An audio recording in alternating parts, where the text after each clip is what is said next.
പരിപാടികളിൽ പങ്കെടുക്കുന്നവരാണ്. ഞാൻ കഴിഞ്ഞ നിരവധി വർഷക്കാലം പൊതുപ്രവർത്തനത്തിൽ നിൽക്കുന്ന ആളാണ്. ഇതുപോലുള്ള ഒരുപാട് സമ്മേളനങ്ങളിൽ പങ്കെടുത്തിട്ടുണ്ട്. പക്ഷേ ഞാൻ നിങ്ങളോട് പറയട്ടെ, ചങ്ക് പൊട്ടിപ്പോകുന്ന ഇതുപോലത്തെ ഒരു പ്രസംഗം ഞാൻ ഇതുവരെ കേട്ടിട്ടില്ല. ഞാൻ തുടങ്ങിയപ്പോൾ ചിലർ ചില കാര്യങ്ങൾ പരിഹാസ രൂപേണ ഭംഗിയായിട്ട് അവതരിപ്പിക്കും. അപ്പം അങ്ങനെയാണ് അദ്ദേഹം തുടങ്ങി ഈ വിഷമം മുഴുവൻ പറഞ്ഞ് ഞാൻ വിചാരിച്ച് ഞാൻ അവിടെ ഇരുന്ന് കരയുമെന്ന് വിചാരിച്ചു. അതുപോലെയാണ് അദ്ദേഹം ഇത് പറഞ്ഞത്. ഞാൻ അദ്ദേഹത്തെ നമസ്കരിക്കുക. ഒരു എല്ലാ സങ്കടങ്ങളും അതിൻ്റെ അകത്തുണ്ട്, എല്ലാ സങ്കടം. ഞാൻ നിങ്ങളുടെ എല്ലാവരുടെയും മുഖം ശ്രദ്ധിച്ചു. നിങ്ങളുടെ വിഷമം എല്ലാം ഈ പ്രസംഗത്തിലും ഈ പരിപാടിയിലുണ്ട്. പക്ഷെ ഞാൻ ഒരു കാര്യം പറയുന്നു, മറ്റ് പല സമുദായങ്ങൾക്കും നടത്താൻ കഴിയാത്തൊരു മഹാസമ്മേളനമാണ് നിങ്ങളിവിടെ നടത്തിയത്. നിങ്ങളുടെ വിഷയങ്ങൾ ഒന്നൊന്നായി അവതരിപ്പിച്ച് ഏറ്റവും പ്രധാനപ്പെട്ട വിഷയമായിട്ട് എനിക്ക് തോന്നിയത് ഒരു ജാതി സർട്ടിഫിക്കറ്റ് കിട്ടാനുള്ള ബുദ്ധിമുട്ടാണ്. കേരളത്തിൽ ആരെങ്കിലും അങ്ങനെ പ്രയാസപ്പെടുന്നുണ്ടോ? ഞാനിവർ പറഞ്ഞതിന് ശേഷം കിർത്താർസിന്റെ റിപ്പോർട്ടും ആ ഗവൺമെന്റ് ഉത്തരവും നോക്കി. കിർത്താർസിന്റെ റിപ്പോർട്ടിലെ അവ്യക്തത പോലെ തന്നെ ഈ ഗവൺമെന്റ് ഉത്തരവിൽ ഒരു അവ്യക്തതയുണ്ട്. വളരെ സിമ്പിളായിട്ട് പറഞ്ഞാൽ മതി. കുമ്പാരെന്നും ആദ്യാന്തരെന്നും കൊശവെന്നും നേരത്തെ പറഞ്ഞാൽ കൊയപ്പെന്നും ഒക്കെ പറയുന്ന സമുദായം കുമ്പാരനാണ് എന്നൊരു വ്യക്തത മാത്രം ആ ഉത്തരവിൽ മതി. ഒരു ഉത്തരവാണ്, ഒരു എക്സിക്യൂട്ടീവ് ഉത്തരവാണ്. ഗവൺമെന്റ് നിയമസഭയിൽ നിയമമൊന്നും പാസ്സാക്കണ്ട, ഒരു ഉത്തരവ്, അതെല്ലാം കുമ്പാരൻ ആണ് എന്ന് കൃത്യമായിട്ടുള്ള ഒരു വാചകം ആ ഉത്തരവിൽ വന്നാൽ മതി. അത് വന്നാൽ എല്ലാ പ്രശ്നവും തീരും. ആദ്യത്തെ വിഷയം, ആദ്യൊരു കുട്ടികൾക്ക് പഠിക്കാൻ വേണ്ടിയിട്ട് ജാതി സർട്ടിഫിക്കറ്റ് വേണ്ടേ? എന്നിട്ടാണത് OBC ആണോ SC ആണോ അല്ലെ ജനറൽ ആണോ എന്നൊക്കെ തീരുമാനിക്കുന്നത്. അതാണ് ഇതിന്റെ ഏറ്റവും വലിയ തടസ്സമായി നിൽക്കുന്നത്. ഇതെല്ലാം കേരളത്തിൽ ഏതെല്ലാം സംഘടനയുമായി സംസാരിച്ച് ഏതെല്ലാം പേരിൽ വിവിധ ഭാഗങ്ങളിൽ അറിയപ്പെടുന്നുണ്ട്, ആ പേരുകളെല്ലാം സമാഹരിച്ച് ഒരു പേര് പോലും വിട്ടുപോലും എല്ലാ പേരുകളും സമാഹരിച്ച് ഇതെല്ലാം കുമ്പാരനാണ് എന്നുള്ള ഒരു ഉത്തരവ് വന്നാൽ ഏത് തഹസിൽദാർക്കും ജാതി സർട്ടിഫിക്കറ്റ് കൊടുക്കാൻ, വില്ലേജ് ഓഫീസർക്ക് കൊടുക്കാൻ ഒരു ബുദ്ധിമുട്ടും ഒരു സ്ഥലത്തും ഉണ്ടാവില്ല.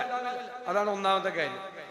രണ്ടാമത്തെ കാര്യം, പട്ടികജാതിയിൽ പെടുത്തണമെങ്കിൽ സംസ്ഥാന ഗവൺമെന്റ് ശുപാർശ ചെയ്യണം. സംസ്ഥാന ഗവൺമെന്റിയുടെ ശുപാർശ ചെയ്തിട്ടുണ്ട്. അതിന്റെ റിസൾട്ട് എന്താണ് എന്നറിയില്ല എന്നാണ്. അത് പരിശോധിക്കണം. അല്ലെങ്കിൽ OBC ആക്കണം. OBC ആക്കിയിട്ട് കാര്യമില്ല, വളരെയൊക്കെ കറക്റ്റാണ്. OBC ആക്കിയിട്ട് പ്രത്യേക സംവരണം ഏർപ്പെടുത്തണം. OBC ആക്കിയ OBCയിലെ കേരളത്തിലെ ഏറ്റവും ഭൂരിപക്ഷ സമുദായം OBC ആണ്. മുസ്ലിം OBC ആണ്, ലത്തീൻ കത്തോലിക്കർ OBC ആണ്. ഈഴവരാണ് ഏറ്റവും വലിയ സമുദായം കേരളത്തിൽ. ഈഴവർ OBC ആണ്, ലത്തീൻ കത്തോലിക്കരും അവരെല്ലാം OBC ആണ്. ഒന്നും കിട്ടൂല. OBC ആണെന്ന് പറഞ്ഞ് നടക്കാന്ന് മാത്രമേ ഉള്ളൂ, ആനുകൂല്യം കിട്ടില്ല.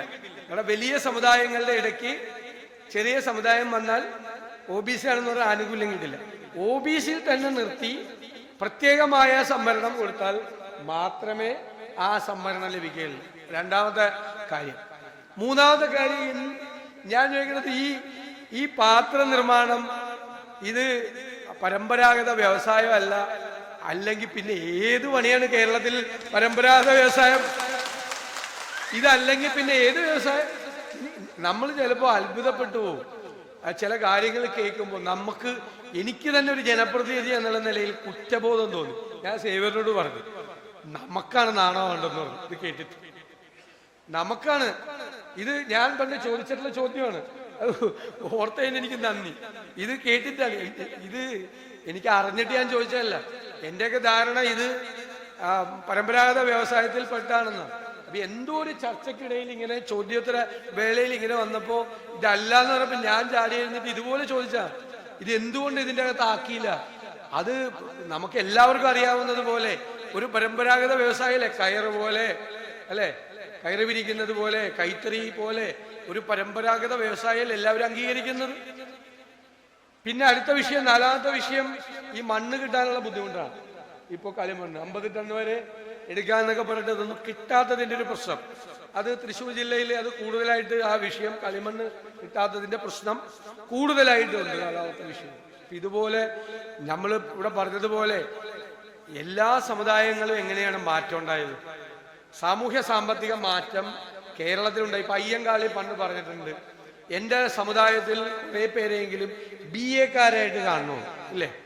അപ്പൊ അദ്ദേഹത്തിന്റെ സമുദായത്തിൽ BA ആയിരക്കണക്കിന് BA ഡോക്ടർമാരുണ്ട്, എഞ്ചിനീയർമാരുണ്ട്, എല്ലാവരും ഉണ്ട്. ഇത് സാമൂഹ്യ സാമ്പത്തിക മാറ്റം എല്ലാ സമുദായത്തിലും ഉണ്ടാകുന്നത് കുട്ടികളുടെ വിദ്യാഭ്യാസത്തിലൂടെയാണ്. അവര് പഠിച്ചു വളർന്ന് ഉയർന്ന നിലയിൽ എത്തുമ്പോഴാണ് കുടുംബത്തിൽ മാറ്റം, അവർക്ക് മാറ്റം ഉണ്ടാകുന്നത്, കുടുംബത്തിൽ മാറ്റം ഉണ്ടാകുന്നത്, സമൂഹത്തിന് വ്യത്യാസം ഉണ്ടാകുന്നത്. അവർക്ക് പഠിച്ചു വളരാൻ പറ്റിയ സാഹചര്യവും പിന്തുണയുമാണ് ഏറ്റവും കൂടുതൽ കൊടുക്കേണ്ടത്. ഞാൻ ഗവൺമെന്റിന്റെ ഭാഗത്തു നിന്ന് കൂടിയാണ് പറയുന്നത്, സർക്കാരിന്റെ ഭാഗത്തു നിന്ന് കൂടി പ്രൊഫഷണൽ കോളേജുകൾക്ക് ഉൾപ്പെടെയുള്ള സ്ഥലങ്ങളിൽ വിദ്യാഭ്യാസ സംഭരണം ഉൾപ്പെടെയുള്ള കാര്യങ്ങൾ കൊടുത്ത്, സംഭരണം കൊടുക്കുമ്പോൾ പഠിക്കാനുള്ള സഹായവും അതിന്റെ സ്റ്റൈപ്പൻഡും ഉൾപ്പെടെയുള്ള കാര്യങ്ങൾ കിട്ടും. അപ്പോ നമുക്ക് നല്ല പഠിക്കാൻ താല്പര്യമുള്ള കുട്ടികൾ എല്ലാ സമുദായത്തിലും ഉണ്ടാവുമല്ലോ, അവർക്ക് ആ സൗകര്യങ്ങൾ കൂടി ചെയ്തു കൊടുത്താൽ അവര് ഉയരത്തിലേക്ക് വരും. അപ്പോ എനിക്കും ഇപ്പൊ ഒരു ഇതായി, ജീവിച്ചിരിക്കുമ്പോ തന്നെ വിജയൻ ചേട്ടന് ജീവിച്ചിരിക്കുമ്പോ തന്നെ ഒരു വലിയ ഉദ്യോഗസ്ഥനെ IAS അതുപോലെ തന്നെ ഈ സമുദായത്തിൽ ഉണ്ടാവുമോ എന്ന് ചോദിച്ചിട്ടാണ് അദ്ദേഹം വിങ്ങിപ്പൊട്ടിയത്. അത് ഉണ്ടാക്കി കൊടുക്കണ്ടേ? നമ്മൾ ഉണ്ടാക്കി കൊടുക്കണം. ഞാൻ ഒരു കാര്യം വാക്ക് പറയാം, ഞാനിപ്പോ 4 കാര്യങ്ങൾ പറയാം, എല്ലാം പറയാൻ തന്നെ, എല്ലാം കൂടി ഒന്ന് ഒറ്റടിക്ക് നമ്മൾ ചെയ്യാന്ന് പറഞ്ഞാൽ പറ്റിക്കുന്ന പോലെ ഇരിക്കും. അങ്ങനെ പറ്റിക്കാൻ പാടില്ല. ചെയ്യാൻ പറയുന്ന കാര്യം മാത്രമേ ചെയ്യാൻ പാടില്ല. ഞാൻ നിങ്ങളോട് ഒരു വാക്ക് പറയാം, ഐക്യ ജനാധിപത്യ മുന്നണി 2026 അധികാരത്തിൽ വരുമ്പോൾ ഈ 4 കാര്യങ്ങൾ ഉറപ്പായി ചെയ്യും. എന്റെ വാക്ക് ഈ വളരെ പ്രശസ്തമായ അല്ലെ, ഒരുപാട് ചരിത്രമുള്ള ഈ സ്ഥലത്ത് എന്ന് പറയാം. ഇല്ലെങ്കിൽ ഇത് പറയുന്ന ഞാൻ മനുഷ്യനല്ല. ഇത് കേട്ടിട്ട് ഇത്രയും വിഷമമുണ്ടായിട്ട് ഇതിന് പരിഹാരം ചെയ്യാൻ പറ്റിയില്ലെങ്കിൽ പൊതുപ്രവർത്തകനായിരിക്കാനുള്ള യോഗ്യത എനിക്കില്ല എന്നാണ് ഞാൻ കരുതുന്നത്. ഉറപ്പാടി. കാരണം ഞാൻ അന്യായമായ ഒരു കാര്യം ചോദിച്ചിട്ടില്ല, യഥാർത്ഥത്തിൽ ഒരു നല്ല മീറ്റിംഗ്, ഉദ്യോഗസ്ഥരെയും മന്ത്രിമാരെയും പങ്കെടുപ്പിച്ചുകൊണ്ടുള്ള ഒരു നല്ല യോഗം കൂടി എടുത്ത് തീരുമാനമെടുത്ത് 48 മണിക്കൂറിനുള്ളിൽ ഉത്തരവിറക്കേണ്ട കാര്യമുള്ളൂ. ഞാനല്ലാതെ വലിയ കാര്യമൊന്നും ഏറ്റിട്ടില്ല. ഞാൻ അതുകൊണ്ട് വലിയ കാര്യം ഏറ്റുകൊണ്ട് പോകണല്ല, വലിയൊരു തെറ്റ് തിരുത്തുവാണെന്ന് ഞാൻ പറയുള്ളൂ. വലിയൊരു കാര്യമൊന്നും ചെയ്തു തരാമെന്നല്ല പറഞ്ഞത്. ഞാൻ പറഞ്ഞതിൽ വലിയ കാര്യങ്ങളൊന്നും ചെയ്തു തരുന്നില്ല, പക്ഷെ വലിയ തെറ്റുകളാണ്, പതിറ്റാണ്ടുകളായി ആവർത്തിച്ചുകൊണ്ടിരിക്കുന്ന ഒരു തെറ്റ്.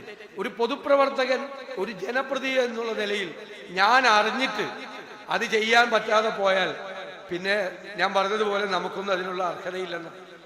അത് തിരുത്തിയിരിക്കും, അത് കറക്റ്റ് ചെയ്തിരിക്കും, അത് വലിയ മാറ്റമായി. ഞാൻ നിങ്ങളോട് പറയുന്നു, ഈ തൃശ്ശൂരിൽ വെച്ച് നടക്കുന്ന ഈ സംസ്ഥാന സമ്മേളനം ഇത് ചരിത്രപരമായ മാറ്റങ്ങൾ ഈ സമുദായത്തിന് ഉണ്ടാക്കിയിട്ടുണ്ട്. സംശയമൊന്നും വേണം.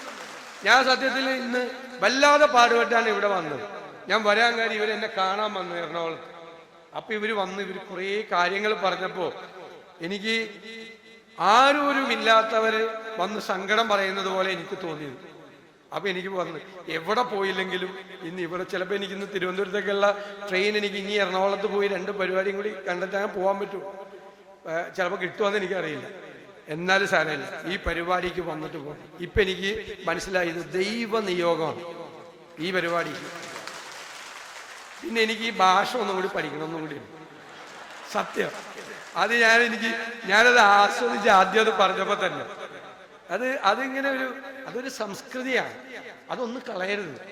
അത് നമുക്ക് നിലനിർത്താനുള്ള കാര്യം കൂടി ആലോചിക്കണം. ഞാൻ അവിടെ ഇരുന്നപ്പോൾ ആലോചിച്ചു ആ ഭാഷയെ നിലനിർത്താൻ. ഇപ്പൊ കൊങ്കണി ഭാഷയുണ്ട് അല്ലെ, കൊങ്കണി ഭാഷ ഉണ്ട്. കൊങ്കണി ഭാഷ ഭയങ്കര രസമാണ്. പക്ഷെ കൊങ്കണി ഭാഷ അക്കാഡമി എല്ലാം വന്ന് ആ ഭാഷയെ നിലനിർത്തുക, ഈ ഭാഷയെ നമുക്ക് നിലനിർത്തുക. ഇതൊരു രസകരമായ ഭാഷയല്ല, ഇത് നമ്മുടെ സംസ്കൃതിയാണ്.